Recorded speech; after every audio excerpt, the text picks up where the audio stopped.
Hello दोस्तों, एक बार फिर से स्वागत है द बैंकिंग एरा की फैमिली पे। तो जैसे कि आप सबको पता है कि एसबीआईपीओ का जो प्री का एग्ज़ाम है वो 2 तारीख को लगा हुआ है, 4 तारीख को भी है और 5 तारीख, इन 3 दिन को एसबीआईपीओ का प्री का एग्ज़ाम लगा हुआ है।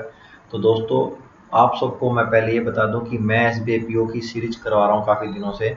तो आज उसका पार्ट नंबर 8 करने जा रहे हैं।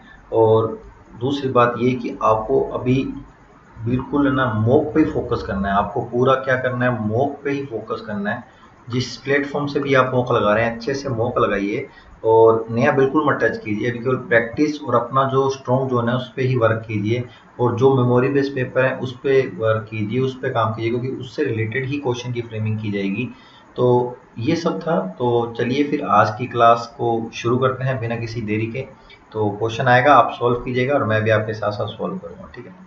क्या बोल रहा है कि the average point score bye a player in 40 match is 110। क्या है, 40 मैच है, उसमें एवरेज कितना है, 110। ये क्वेश्चन को करने से ज़्यादा समझ के समझेंगे तो जल्दी हो जाएगा, कुछ लिखना ही नहीं पड़ेगा। If is average point in the first 12 match, मतलब पहले 12 मैचों में कितना है, तो पहले 12 मैचों में है कितना, 140, ठीक है। इन द नेक्स्ट 20 इनिंग में कितना है, 90 है, कितना है, 90 है, ठीक है। Find the average point in the remaining matches, जो बाकी के मैच हैं उसमें कितना एवरेज होना चाहिए। बाकी कितने बचे, आप हो गए 8 बचे, 8 बचे रिमेनिंग, ठीक है। अब इसका एवरेज क्या होगा, ठीक है। अभी देखो, ओवरऑल एवरेज कितना है, 110 है। तो अपने 110 को ही मेन लेके चलते हैं।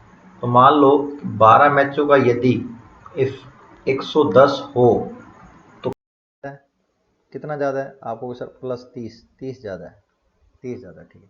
यहाँ कितना है, आप कहोगे सर माइनस, मतलब 20 कम है, तो -20 हुआ। यहाँ के माइनस है ना, तो यहाँ पे भी कॉमन मैंने क्या माना, 110, तो ये क्या है, माइनस का 20 हुआ, माइनस का 20 हुआ, ठीक है। क्लियर, समझ में आ गया। तो ओवरऑल, ओवरऑल कितना, यहाँ पे प्लस का 30, ठीक है, यहाँ पे माइनस का 20।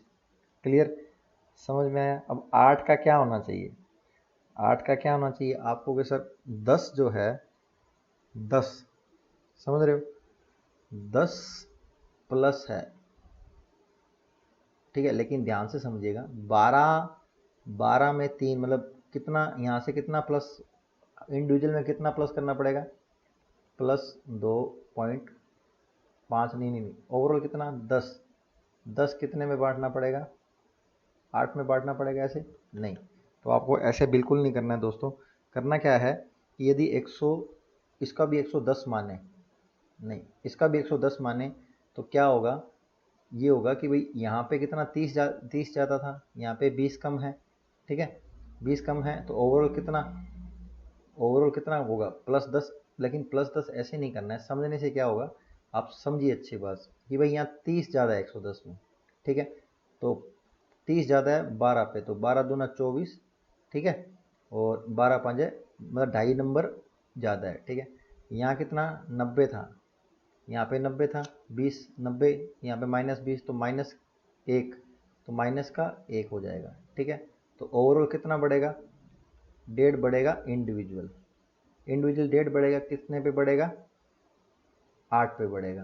तो 15 8 है, क्या होता है, 120 होता है, और पॉइंट हट जाएगा, 12 आ जाएगा, 12 आ जाएगा। यही होगा ना दोस्तों, समझ रहे हो, मेरी बात को समझे कि नहीं समझे। तो इसका क्या होगा, 12 करेंगे तो क्या हो जाएगा, प्लस का ऐड करने पे 5 बनेगा, तो 115 आंसर इसका आना चाहिए, 115 आंसर इसका आना चाहिए। क्लियर। यदि ऐसे नहीं समझ आता तो आप इस चीज़ को ना समझते हुए सिंपल कर लीजिए, 40 को 140, तो ओवरऑल निकाल लीजिए कितना है, टोटल 4400 है। तो 12 को इधर से मल्टीप्लाई करेंगे तो 12 को 140 से करेंगे तो 1680, 20 को करेंगे 90 तो कितना हो जाएगा, 1800, कितना हुआ, 3480 हुआ। अब 3480 इसमें से माइनस कर दो, कितना है, 10 में से 8 गया और 9, और बाकी कितने हैं, बाकी के मैच कितने हैं, 8 मैच हैं, तो 8 एक कम 8, ठीक है, एक बचा, 8 एक कम 8, फिर 4 बचा, 8 5 40। तो ये भी आप कर सकते हैं 115। ये मैंने आपको समझाने के लिए किए कि आप इस तरह थोड़ा दिमाग लगा के भी कर सकते हैं, यहाँ पे थोड़ी सी गड़बड़ हो रही है, +5 आएगा दोस्तों अभी। हाँ +5 आना चाहिए।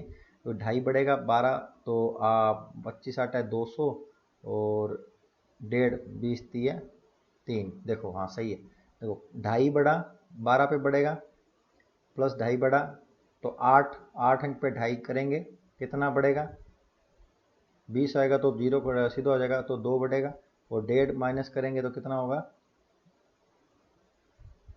1.5 प्लस का ना ओवरऑल तो किया ना, तो +5 हो जाएगा। आप इस चीज़ को भूल जाइए, इस चीज़ को मत ध्यान रखिए, एक बार इस चीज़ को ध्यान रख लीजिए कि भाई मल्टीप्लाई करना है और मल्टीप्लाई करके दोनों का सोल्यूशन निकालना है। क्लियर?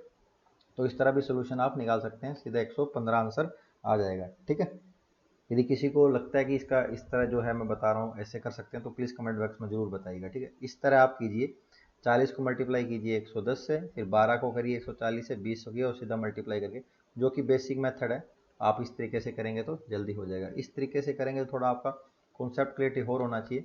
तो मैं भी पहली बार क्वेश्चन कर रहा हूँ, तो मैं यदि अच्छे से देखूंगा तो मैं जल्दी से कर दूंगा, कोई ऐसी बात नहीं। तो चलिए फिर अगला क्वेश्चन करें। क्या बोल रहा है, एक आइटम है उसको 15% डिस्काउंट पे लिए मार्क प्राइस पे, ठीक है, देन सोल्ड करा है 60% प्रॉफिट पे and on the cost price, ठीक है, and then sold at profit and cost price, ठीक है। तो find the profit percent when calculate on mark price. देखो यहाँ पे बोल दिया मार्क प्राइस पे, ठीक है।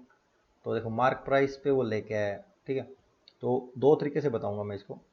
यहाँ मार्क प्राइस लिख दो, वो मार्क प्राइस से खरीद के लाया फिर बेच रहे हैं, तो ये जो खरीद के लाया मार्क प्राइस से, तो इसके लिए सीपी हुआ, फिर आगे वो सेल कर रहा है, ठीक है। ये खरीद के लाया है सीपी, ठीक है, मेरी बात को ध्यान दें। तो मान लो 100 रुपये था, 15% डिस्काउंट दिया, तो -15 के कितना 85। तो यहाँ कितना 60% प्रॉफिट है, तो 60% प्रॉफिट मतलब 3/5, तो 85 का 3/5 करेंगे तो कितना आएगा, 17×3 = 51, तो +51 कर देंगे तो कितना हो जाएगा 136। तो उसने बोला अब मार्क प्राइस पे पूछा है, मार्क प्राइस पे पूछा है उसने प्रॉफिट, तो 100 पे 136 हुआ तो कितना प्रॉफिट हुआ है, सीधा सीधा दिख रहा है 36% प्रॉफिट हुआ, सीधा सीधा दिख रहा है। या आप सीधा ये कर सकते हैं, क्वेश्चन के अकॉर्डिंग क्या कर सकते हैं, यदि उसने मार्क प्राइस पे शुरुआत में खरीदा है, देखो मेरी बात समझो, मार्क प्राइस पे शुरुआत में खरीदा है और उसमें कैलकुलेट भी प्रॉफिट मार्क प्राइस पे करना है, ठीक है। तो सक्सेसिव मेथड से भी आप कर सकते हैं, सक्सेसिव मेथड होता है ना, इसको वह भी कर सकते हैं। जैसे डिस्काउंट किया तो माइनस लेते हैं, और प्रॉफिट हुआ तो प्लस लेते हैं। तो -15 + 60 -9, 15 इंटू 60 करोगे बेटा 100 करो तो -9 हो जाएगा, 15 इंटू 60/100 करोगे तो माइनस का 9 आ जाएगा। तो इसको देख लीजिए, 60 - 24, तो सीधा सीधा क्या आ रहा है 36% आ रहा है, और 36% किस पे होगा, मार्क प्राइस पे, ठीक है। यदि कॉस्ट प्राइस से पहुंचता तो उसकी अलग होता। तो ये मेथड हर तरह से ओपन है और हर तरह से इसको सोल्व किया जा सकता है, लेकिन ये पर्टिकुलर इस क्वेश्चन के लिए है कि उसने मार्क प्राइस पे पूछा है, वो मार्क प्राइस को खरीद के लाया है। तो आप इसका सक्सेसिव मेथड से भी आंसर निकाल सकते हैं, जो कि क्या है 36%। मैंने दोनों तरीकों से आपको बता दिया। अब दोनों तरीके से आपके पास वेपन्स होने चाहिए, लेकिन क्वेश्चन के अकॉर्डिंग कहाँ क्या यूज करना है वो आप प्रैक्टिस करके कर सकते हैं, ठीक है दोस्तों। ये चीज़ है, इस तरह के क्वेश्चन भी आपको देखने को मिल जाएंगे। तो इसका आंसर क्या आएगा 36, एक नंबर क्वेश्चन ऑप्शन, ठीक है। चलिए फिर अगला क्वेश्चन करते हैं बिना किसी देरी के। क्या बोल रहा है, एक पर्सन है, उसकी इनकम और सेविंग का रेशियो दे रखा है, and if his income had been 2100 higher and his saving remain the same, ठीक है। इनकम हाई कर रहा है लेकिन सेविंग क्या है, सेम है, then the new ratio of income to spending would have been 5:3, find in original saving, ठीक है। ओरिजिनल सेविंग मतलब क्या पूछ रहा है, इस रेशियो की 4 की रेशियो की वैल्यू पूछा है, ठीक है। तो चलिए पहले बना लेते हैं इनकम, सेविंग और एक्सपेंडिचर, ठीक है। 7 रेशियो है, 4 है, तो एक्सपेंडिचर कितना आएगा, 3 आएगा। ये आपको कॉन्सेप्ट पता है, equal to saving plus expenditure होता है। तो ये क्या आएगा 4 + 3, ठीक है। अब क्या बोल रहा है, इनकम इंक्रीज हुई है, इनकम कितनी इंक्रीज हुई है 2100 रुपये हो रही है, ठीक है। और इनकम का खर्चे से रेशियो कितना है 5:3 है, ठीक है। अब 5:3 है तो सेविंग कितनी होगी, यदि 5 इनकम है तो 3 एक्सपेंडिचर है, तो सेविंग कितनी होगी, 5 - 3 कर देंगे इस इक्वेशन से, तो 2 आ गई। बट उसने एक लाइन बोली है कि भाई उसकी सेविंग सेम है। यदि पहले में रेशो सेविंग 4 है तो इसमें दूसरे को 4 बनाना पड़ेगा, तो इसको क्या करेंगे 2 से मल्टीप्लाई कर देंगे पूरी इसको, ठीक है। तो तो ये क्या हो जाएगा 10 4 6, ठीक है। तो ये रेशो बन जाएगा, तो इसमें सेविंग सेम होगी, ठीक है। अब ये रेशो काम में लेंगे, उसने एक्चुअल में बढ़ाया कितना है, 7 से कितना हुआ है, 7 से कितना हुआ है 10 हुआ है, तो 3 बढ़ा है, 3 बढ़ा है, उसकी एक्चुअल वैल्यू कितनी दे रखी है 2100, तो एक रेशो की वैल्यू कितनी हो जाएगी 700। अब पूछा क्या 4 रेशो की वैल्यू, तो 4 रेशो में 700 का मल्टीप्लाई करेंगे तो क्या आ जाएगा 2800, क्या आ जाएगा 2800, तो इसका आंसर क्या हो जाएगा सेकंड ऑप्शन। देखा, रेशो मेथड से क्वेश्चन सॉल्व हो गया। जैसे मैंने पिछली वीडियो में क्रॉस मेथड बताया था, तो वो अकॉर्डिंग टू क्वेश्चन था कि क्रॉस मेथड भी लगता है जैसे क्वेश्चन, लेकिन आपको वेपन सारे होने, जैसे मैंने पहले भी बोला कि आपको हर तरीके को लगाना आना चाहिए, कैसे वो क्वेश्चन पूछ रहा है किस तरह अपने को करना है, वो चीज़ आपको करनी आनी बहुत ज़रूरी है, जो कि प्रैक्टिस से ही आती है। जिस तरह मैं आपके लिए सामने से लगा रहा हूँ तो प्रैक्टिस की हुई है, प्रैक्टिस कर कर ये सिलेक्शन लिया है, तो इस तरह आपको भी कर सकते हैं, तो आपको भी फ़ायदा होगा। क्लियर, तो ये चीज़ थी कि इस तरह रेशो से आप कैलकुलेट कर सकते हैं। आपकी अंडरस्टैंडिंग क्वेश्चन को लेकर बिल्कुल क्रिस्टल क्लियर होनी चाहिए, कि आपको पता लगना चाहिए कि एक्चुअली वो क्या क्या रहा है और पूछ क्या रहा है। कोई भी चीज़ नहीं निकाल देनी, जो पूछ रहा है एक्चुअल में वही निकालनी है, ठीक है। तो चलिए फिर अगला क्वेश्चन करें बिना किसी देरी के। अब देखो ये क्या बोल रहा है, 6 year ago a person P was 10 year older than another person P. तो अब 6 साल पहले, देखो यदि मान लो मेरी एज और आपकी एज में 10 साल का गैप है, तो 6 साल पहले भी 10 साल का गैप होगा, 6 साल बाद भी 10 साल का गैप, क्योंकि 6 साल पहले तो 6 साल आप भी कम होंगे, 6 साल मैं भी कम हूँ। मान लो आपकी 20 है मेरी 26 है, 10 साल बाद आपकी 30 होगी मेरी 36 होगी, आपकी 46 होगी तो आपकी 40 होगी तो मेरी 46 होगी, गैप कितना 6 साल करेगा, समझ रहे हो। तो वो ये बोल रहे हैं, लेकिन आपको लाइन सिंपल लिखनी है कि पी है जो, पी क्यू से ओल्डर देना, तो क्यू में क्या करेंगे ऐड कर देंगे तो दोनों इक्वल हो जाएगा, ठीक है। 6 वर्ष पहले करने की कोई जरूरत नहीं है। अब क्या बोल रहा है, in 25 year Q age will be 20% less than P at the age. हाँ ये इक्वेशन बनेगी, तो ये इक्वेशन बना लेते हैं, क्यू एज 25 साल बाद, ठीक है। ये क्या बोल रहा है, पी की एज से, तो पी की एज P.5 से 20% लेस है, मतलब यदि ये 5 है तो ये क्या होगा 4 होगा, 4/5 होगा ना, सिंपल। उसने बोला 4 साल बाद क्यू की एज 25% 20% लेस है, तो यदि पी की 5 है तो P5 पे एक कम तो 4 हो जाएगा, सिंपल। ये इक्वेशन बन जाएगी क्या, 5Q minus 125 equals to 4P-100, तो 5Q minus 4P equals to 25। Clear, समझ में आ गया। तो अब ये इक्वेशन है, तो इसमें क्या करेंगे, इसमें Q minus P equals to -10, इस इक्वेशन से अब इसको 5 से मल्टीप्लाई कर लो, तो यहाँ पे मैं लिख लेता हूँ 5Q minus 4P equals to 25। अब 5 से मल्टीप्लाई करा, 5Q माइनस 5P माइनस 50, ठीक है। साइन चेंज करेंगे तो P की क्या आ गई 75 आ गई, P की 75 है, P की 75 आएगी, एक बार देख लेते हैं क्या होगा, P की 75 आएगी क्या, P minus Q minus P, ठीक है। 5 से मल्टीप्लाई करा, ओके ओके। P की 75 कैसे आ रही है, Q age will be find their age, P minus Q, तो प्लस किया माइनस, तो ये हो गया minus Q minus P, Q minus P, ये P माइनस Q करें, P minus Q equals to 10, और ये क्या बनेगा 4P-Q बनेगा।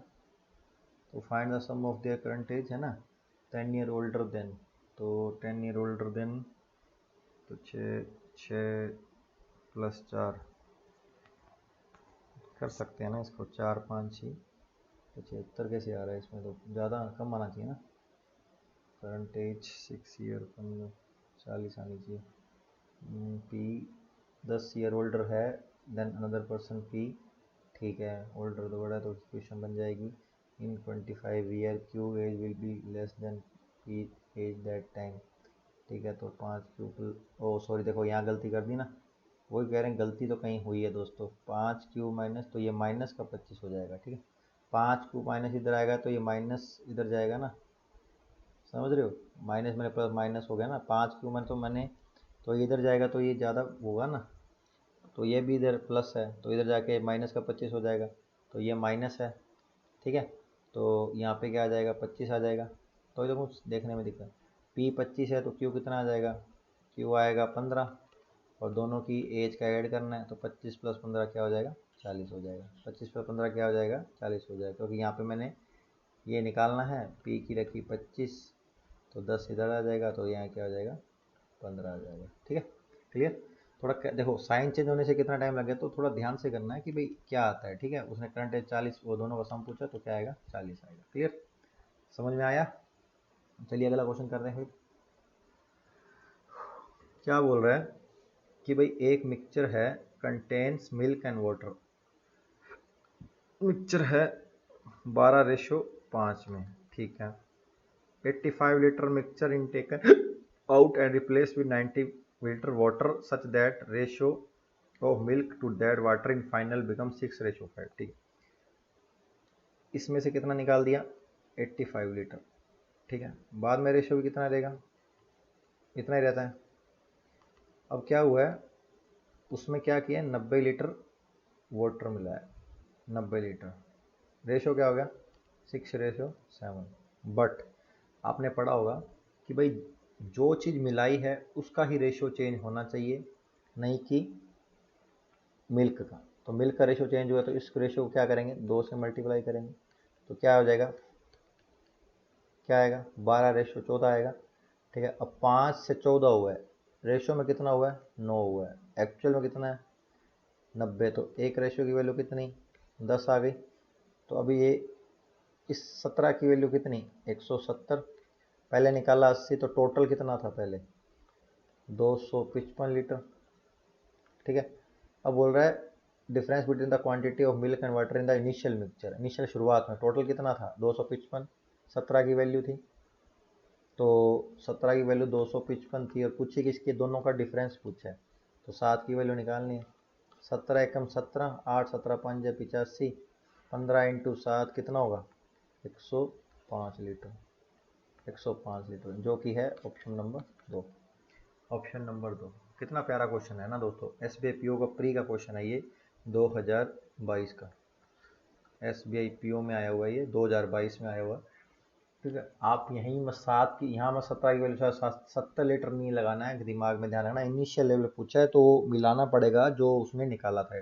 तो इनिशियल लेवल पे दोनों का मैंने निकाला तो कितना आया था, 255 आया था, तो 17 की वैल्यू 255, तो 7 की वैल्यू क्या आई है, आपके सामने ही है, मैंने निकाल के दी है। 7 की वैल्यू कितनी, 105। क्लियर, समझ में आ गया दोस्तों। तो चलिए अगला क्वेश्चन देखते हैं। तो आई थिंक नहीं है, तो यही थे 5 से 6 क्वेश्चन थे। तो लास्ट तक बनने के लिए बहुत बहुत धन्यवाद दोस्तों। तो इसी तरह वीडियो को प्यार देते रहें, चैनल सब्सक्राइब करते रहें, और लाइक नहीं किया तो लाइक कर देना, और शेयर नहीं किया तो शेयर जरूर कीजिएगा, जो जो तैयारी कर रहे हैं, और सब्सक्राइब करना मत भूलिए। तो मिलते हैं नेक्स्ट वीडियो में, तब तक के लिए जय हिंद, जय भारत।